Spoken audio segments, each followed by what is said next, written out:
Assalamualaikum warahmatullahi wabarakatuh. Jumpa kembali bersama saya di channel Ngulik Sejarah. Pada video kali ini saya akan kembali lagi melanjutkan cerita yang kemarin yang masih berjudul Dendam Sang Iblis, yang kali ini memasuki part yang kedua. Jadi cerita pada kali ini masih tetap ditulis oleh Mbak Azara. Nantinya kalian juga bisa mengunjungi thread ataupun webpage beliau secara langsung. Yuk, daripada kita lama-lama, kita langsung saja menuju ke kelanjutan ceritanya.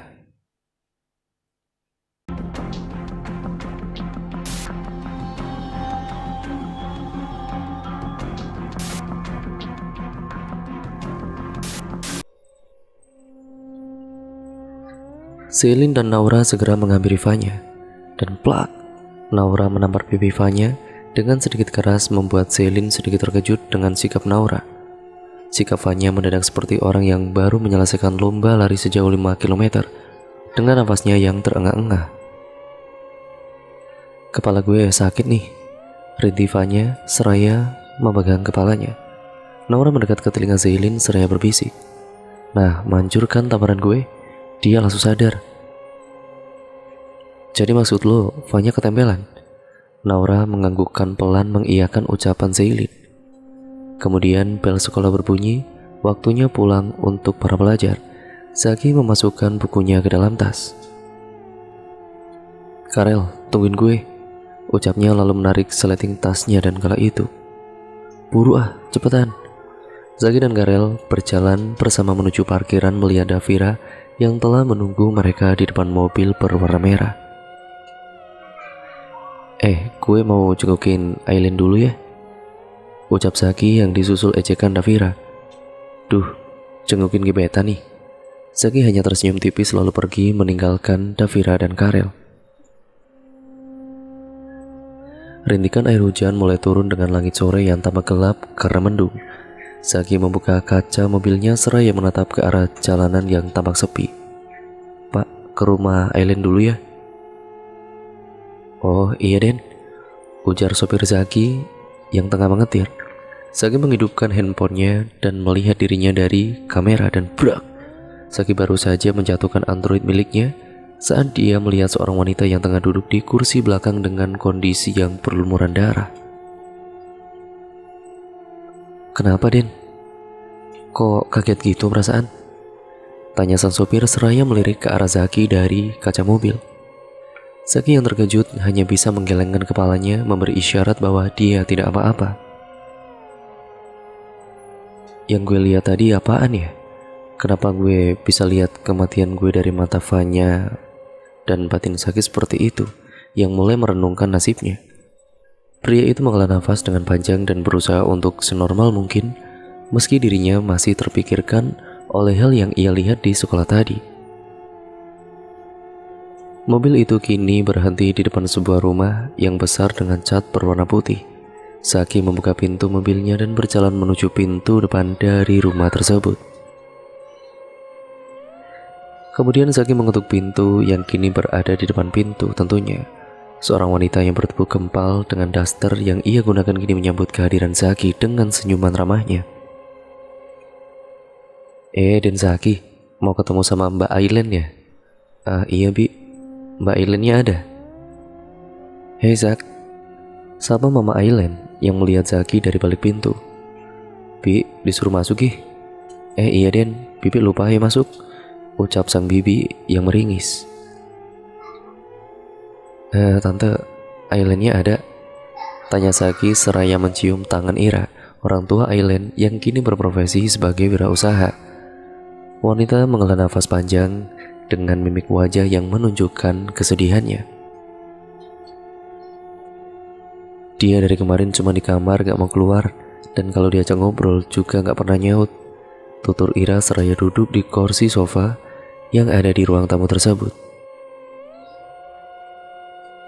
"Tante, saya boleh ketemu sama Aileen gak?" Ira hanya tersenyum dan mengangguk cepat. Zaki melangkahkan kakinya menyusuri anak tangga menuju kamar Aileen. Wanita itu kini tengah duduk di pojok kamarnya dengan kondisi ruangan yang tampak gelap. Zaki menghidupkan lampu yang tidak jauh dari letak meja belajar. Ia kemudian melipatkan kedua tangannya di atas lutut, seraya menutup wajahnya dengan ketakutan saat Zaki mulai menghidupkan lampu. Arwah dari siswi SMA yang tampak begitu menyeramkan bagi iblis itu dengan sorot matanya yang dipenuhi oleh rasa dendam. Dan ternyata kini berdiri di belakang Zaki tanpa sepengetahuannya, membuat Aileen pergi di ketakutan. Pria itu mencoba menenangkan Aileen, memeluknya dengan hangat, seraya mengusap rambut Aileen wanita itu, membuka matanya dalam pelukan Zaki dan mengangkat kepalanya secara perlahan, menatap Zaki dan tersenyum tipis. Tatapan Aileen mendadak berubah menjadi tatapan yang tampak ketakutan. Matanya yang tampak membola saat dia melihat kepala dengan rambut hitam panjang yang tampak kusut kini mulai muncul dari balik pundak Zaki. Brak! Alien kemudian terkejut. Dia segera mendorong Zaki dengan kasar dan mencoba untuk menjauh dari Zaki. Aileen, lo kenapa? Pergi sana, pergi. Jangan ganggu gue. Tutur Aileen seraya melemparkan bantal ke arah Zaki. Ira datang dan mendorong pintu kamar Aileen dengan panik. Aileen, ujarnya dan langsung memeluk anaknya dengan hangat. Ira memberikan obat tidur kepada anaknya yaitu Aileen, dan tidak lama kemudian Aileen langsung mengantuk dan mulai memejamkan matanya. Wanita itu mulai menaikkan selimut anak kesayangannya tersebut yang kini tengah tertidur pulas. Zaki yang tengah duduk di sofa berada di ruang tamu hanya bisa menggosok-gosokkan kedua telapak tangannya dan sesekali menempelkannya pada bibir dengan khawatir. Wajah itu kini tampak pucat. Astaga, gue kebelet pipis lagi, batin Zaki seraya memperhatikan sekeliling dan mencari-cari kamar mandi. Kenapa, Den? Tanya sang ART kepada Zaki. Kebelet, Bi. Toiletnya di mana ya?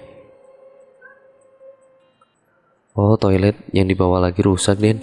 Jadi pakai toilet yang di atas aja ya. Tutur sang ART seraya menunjukkan jalan menuju toilet yang ada di lantai atas.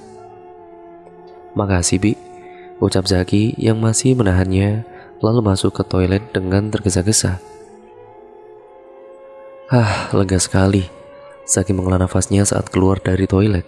Matanya kini tertuju pada seorang wanita yang tampak seperti Aileen yang kini tengah berjalan membelakanginya. Aileen, panggil Zaki yang tidak dibalas oleh Aileen. Zaki kemudian mengikuti Aileen yang berjalan menuju atap rumah. Wanita itu kini tengah berdiri di tepi loteng yang cukup tinggi karena berada di lantai 2 rumahnya. Aileen, lo mau ngapain? Tanya Zaki seraya menghampiri Aileen dengan langkah kaki yang perlahan dipelankan. Davira menutup pintu mobilnya dan berjalan menuju supermarket.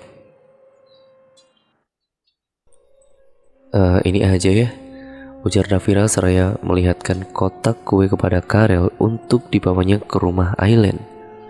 Karel hanya mengangguk dan langsung mengambil kotak kue dari tangan Davira lalu menuju kasir untuk segera membayarnya. Karel mulai melanjutkan mobilnya di tengah jalan yang tampak basah akibat hujan beberapa jam lalu.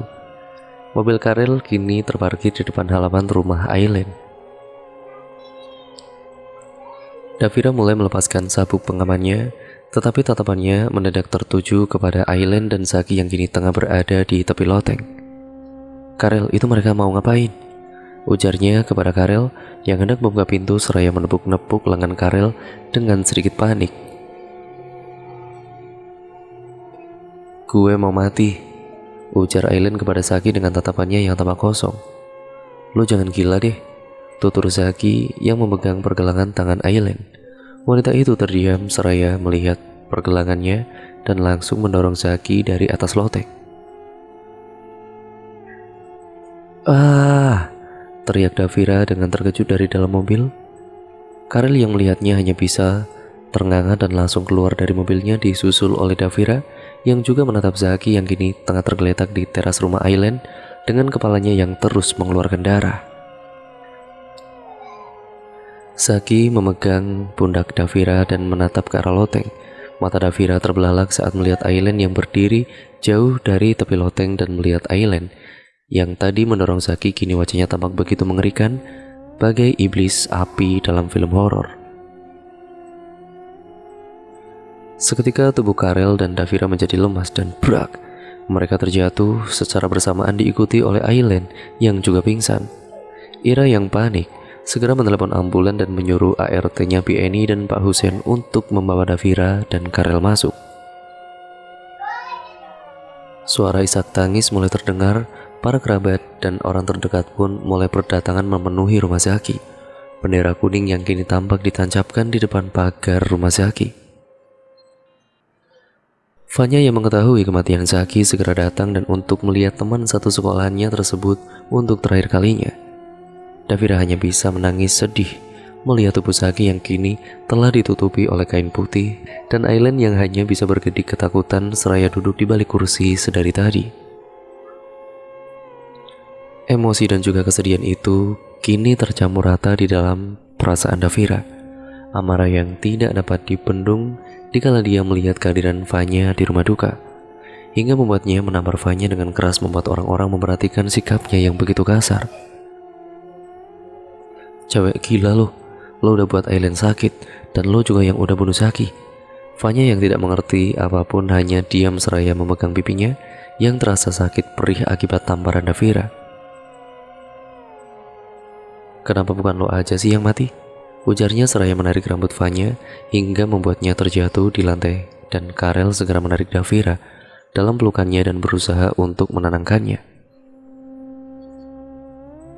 Zaki memiliki seorang adik wanita yang baru duduk di bangku kelas 3 SMP. Dia bernama Yuli. Wanita itu kini melihat ke arah Fanya yang hanya duduk diam di sudut ruangan ditemani oleh Zailin dan Naura.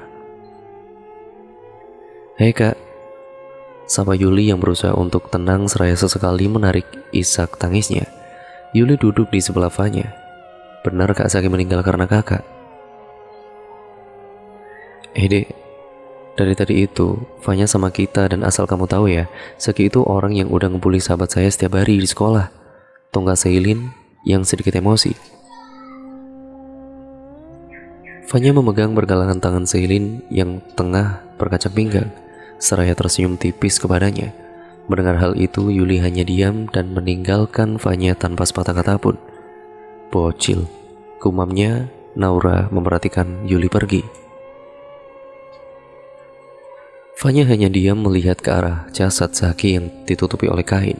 Dengan mimik wajahnya yang tampak muram dan penuh tanya, siapakah wanita itu? Kenapa seragam dia dipenuhi darah? Batin Fanya melihat siswi SMA yang kini tengah berdiri di ambang pintu. Fanya lalu melihat sekelilingnya dan anehnya mengapa ia merasa bahwa hanya dirinya saja yang bisa melihat hal itu.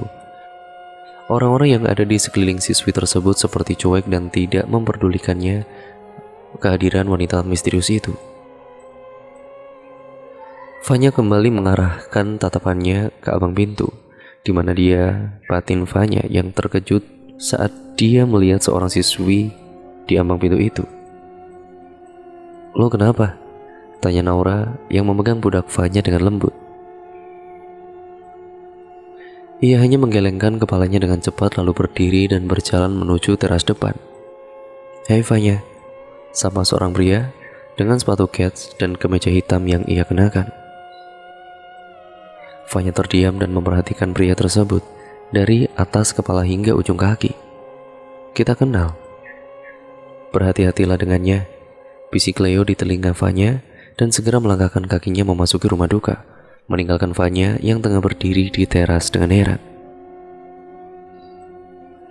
Fanya mengembaskan tubuhnya di kasur melepas lelah setelah seharian menghadiri acara pemakaman Zaki. Meskipun dia sadar bahwa kehadirannya hanya disambut oleh kebencian, tetapi dia tetap menghadirinya. Dia memikirkan mengenai hal yang tadi Leo katakan kepadanya saat di rumah duka. Maksud dia apa ya? Batin Fanya yang berusaha menebak-nebak perkataan Leo. Zailin membuka pintu kamar dan melemparkan tas miliknya ke arah sofa yang ada di sekitar kasur. "Gue mandi duluan deh."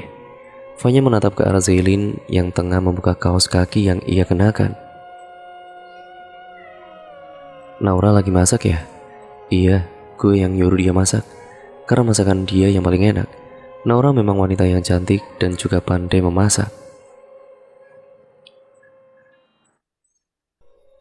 Ayahnya adalah seorang koki di Hotel Bintang 5, dan mungkin kalian memasak Naura merupakan turunan dari ayah yang memang seorang juru masak terkenal. Wangi sekali ya, ujar Fanya yang menyium aroma masakan Naura. Fanya, lo gak apa-apa kan? Fanya hanya terdiam dan tersenyum tipis.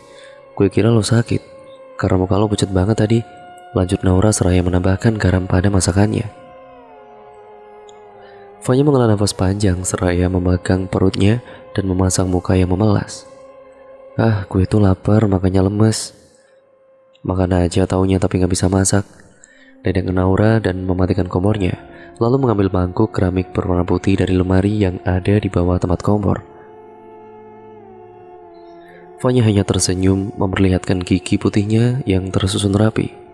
Assalamualaikum, teriak seorang dari luar. Fanya dan Naura menengok ke arah pintu. Setelah beberapa detik terdiam, Naura segera membukakan pintu. Dan, hai Naura, tambah cantik aja kamu, sapa seorang wanita dengan ramah seraya memeluk Naura. Rambut hitam yang dipotong pendek dengan postur tubuh bak model menjadikannya wanita yang tampak begitu menawan, ditambah dengan paras cantik dan kulitnya yang putih.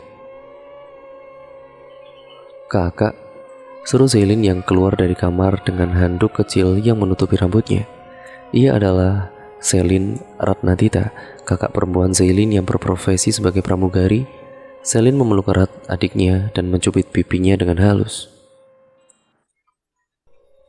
Malam kak, sapa Fanya yang mengulurkan tangannya untuk berjabat tangan. Senyuman Selin perlahan pudar dikala melihat Fanya. Mimik wajah yang kini mengisyaratkan ketidaksukaannya saat melihat Fanya. Fanya, kamu gak apa-apa kan? Tanya Selin yang berusaha terlihat normal. Naura menatap Zelin seraya menaikkan sebelah alisnya, sementara Zelin hanya menggeleng-gelengkan kepalanya dengan pelan. Naura sama Zelin, ikut kakak bentar yuk, ujar Selin yang langsung menarik tangan adiknya dan Naura keluar rumah. Naura membenarkan letak poninya seraya bertanya, emang kenapa sih kak? Selin melipat tangannya atau lengannya di depan dada. Ada yang salah sama Fanya? Selin menengok ke arah teras rumah mengecek apakah ada Fanya di sana. Kalian kemarin weekendnya di mana? Tanya Selin dengan penuh selidik. Ke pantai Parangkusumo kak, ujar Zelin yang tutup poin. Seketika mata Selin terbelalak dan menarik lengan adiknya dengan kasar. Dengerin kakak, ada sosok makhluk halus yang ngikutin Fanya, bisik Selin yang merubah suasana menjadi hening. Kak Selin gak bohong kan? Tanya Naura yang penasaran. Selin bukanlah seorang wanita sempurna seperti apa yang terlihat. Dia terkadang ia suka berteriak-teriak histeris setelah melihat beberapa penampakan, hingga pada akhirnya dia bisa mengendalikan ketakutannya sendiri. Kalian harus bisa ngusir hantu dari tubuh Fanya. Kalau enggak, nyawa orang lain yang bakal dibawa oleh dia, tutur Selin yang mulai khawatir. Selin menyelipkan rambut pada daun telinganya. Jadi kak, sekarang dia ada di sini nggak? Wanita itu mulai memperhatikan sekitarnya dan sesekali mengendus-endus entah apa yang ditangkap oleh indera penciumannya. Enggak, sekarang kita masuk aja dulu. Ingat, tampil senormal mungkin di hadapan Fanya. Besok pagi kalian ikut kakak, ujar Selin yang berlalu pergi meninggalkan Zelin dan Naura dalam rasa takut yang membuat bulu kutub mereka meremang. Fanya kini tampak duduk sendirian di meja makan dengan asap hitam yang tampak mengelilingi tubuhnya. Hai kak Selin, makan malam bareng yuk. Tadi Naura yang masak, ujar Fanya yang bersikap ramah disambut oleh senyuman yang tampak tersirat dari bibir Selin. Wanita itu menarik satu kursi untuk duduk disusul oleh Naura dan Zelin yang duduk di sebelah Selin. Selin terdiam menengok ke arah Zelin dan juga Naura yang kini tengah mengapitnya, dengan Fanya yang terduduk sendiri di barisannya. Selain memutar kedua bola matanya, kemudian memberi syarat kepada Zelin untuk duduk di sebelah Fanya. Awalnya Zelin hanya menggelengkan kepalanya. Setelah mendapat cubitan kecil di paha dari kakaknya itu, barulah dia berdiri dan duduk di samping Fanya dengan detak jantungnya yang terus berdegup lebih cepat dari temponya. Makan malam berjalan dengan baik hingga tiba saatnya untuk mereka melepas penat di atas ranjang bersama. Naura berusaha untuk memberanikan dirinya tidur di samping Fanya dengan Zelin dan Selin yang tidur di bawah menggunakan kasur lipat yang disimpan di bawah ranjang. Suara burung hantu yang terus menggema di telinga Naura membuatnya sulit untuk memejamkan matanya, ditambah dengan suhu ruangan yang terasa dingin dan rintikan hujan yang terdengar menimpa atap rumah yang mereka tempati. Kemudian, drak! Suara jendela yang terbuka dengan sendirinya karena angin malam yang berhembus kencang. Naura yang terkejut segera bangkit dari tidurnya, membuka horden yang kini tampak basah karena hujan. Ia mencoba meraih sudut jendela untuk segera menutupnya. Suhu ruangan terasa lebih dingin dari sebelumnya. Naura yang menelan ludah dengan kasar saat dia melihat jari putih yang tampak pucat itu kini terjepit di sela-sela jendela. Dahi Naura kini dipenuhi oleh keringat dingin, ditambah dengan detak jantungnya yang terdengar berdegup dengan cepat. Ia mencoba memberanikan dirinya dan membuka jendela itu untuk melihat jari siapa yang sebenarnya terjepit.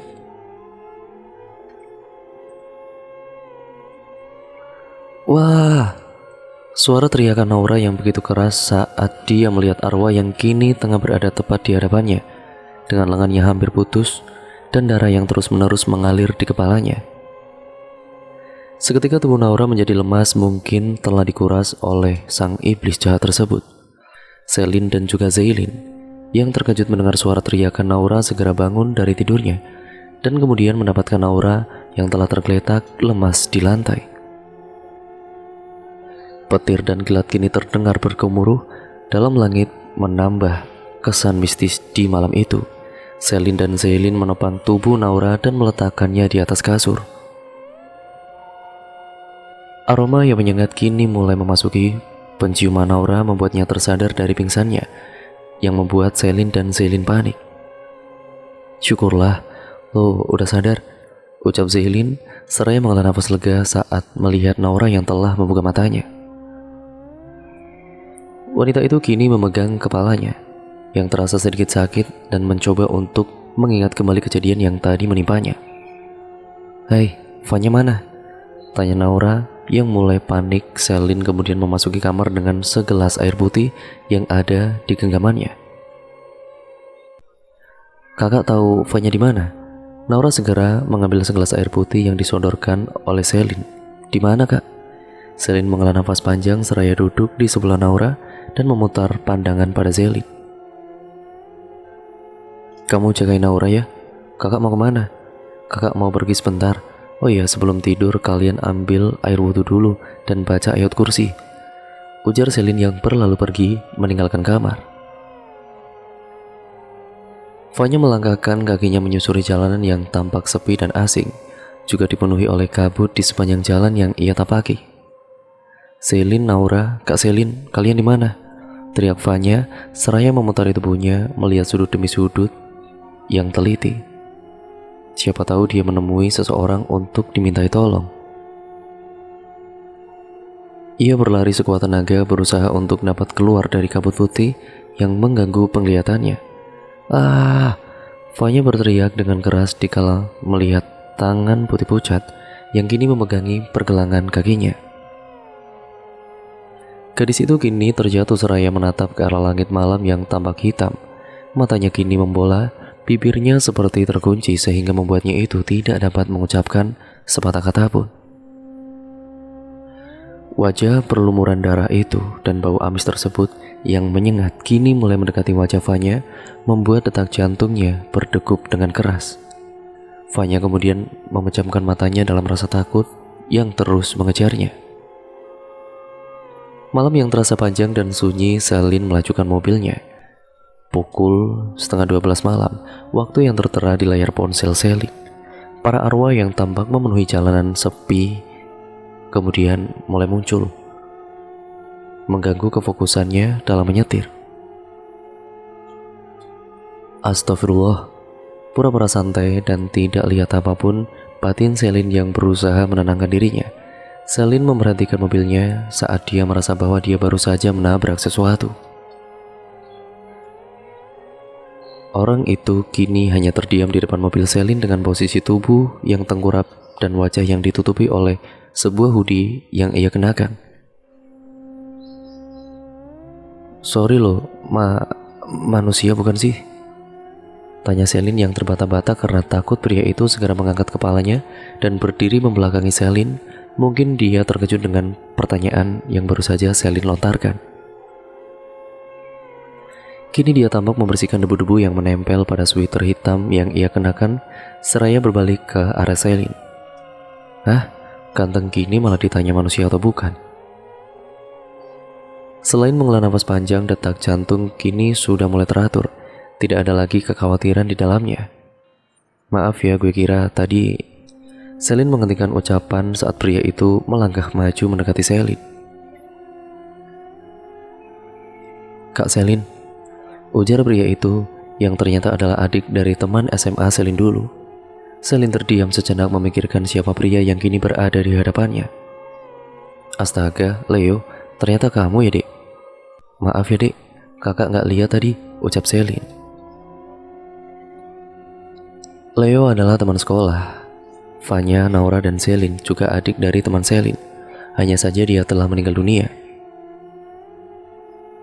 "Kak, mau ke rumah Pak Ustadz Aji ya?" tanya Leo seraya menyenderkan sedikit tubuhnya di depan mobil milik Selin. "Iya, kok kamu tahu?" "Kebetulan kak, aku juga mau ke sana bareng yuk," ucap Leo yang langsung masuk ke dalam mobil Selin. Leo kemudian mulai mengetuk pintu rumah Pak Ustadz, seraya mengucapkan salam.